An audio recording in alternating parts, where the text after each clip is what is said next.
திண்டுக்கல் அபிராமி அம்மன் பத்மகிரீஸ்வரர் கோயில் சித்திரை திருவிழா கொடியேற்றத்துடன் தொடங்கியுள்ளது.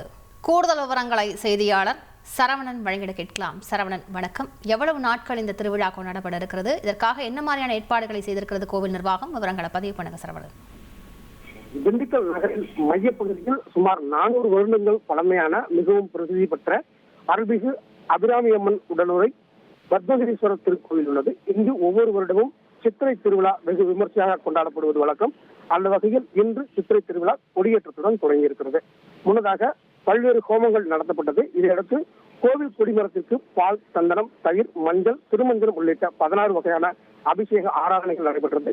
இதனைத் தொடர்ந்து நந்தி பகவான் மற்றும் வேல் பொறித்த கொடியினை மேளதாளங்கள் முழங்க, சிவ வாத்தியங்கள் முழங்க கொடிக்கம்பத்தில் திருக்கொடியானது ஏற்றப்பட்டது. இதைத் தொடர்ந்து 12 நாட்கள் இந்த திருவிழாவானது நடக்கிறது. இந்த 12 நாட்களும் பல்வேறு அபிஷேக ஆராதனைகளுக்கு பின்னர் பத்மகிரீஸ்வரர் உடனுரை அபிராமி அம்மன் பல்வேறு வாகனங்களில் எழுந்தறி 4 வீதிகளில் வலம் வர இருக்கிறார்.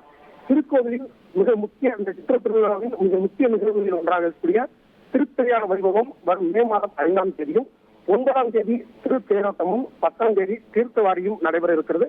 இதற்கான அனைத்து ஏற்பாடுகளையும் கோவில் அறங்காவல் துறையினர் மற்றும் கோவில் அறங்காவல் உறுப்பினர்கள் செய்திருக்கிறார்கள். விரிவான விவரங்களுக்கு நன்றி சரவணன். செய்திகளை உடனுக்குடன் தெரிந்து கொள்ள உடனே சப்ஸ்கிரைப் பண்ணுங்க.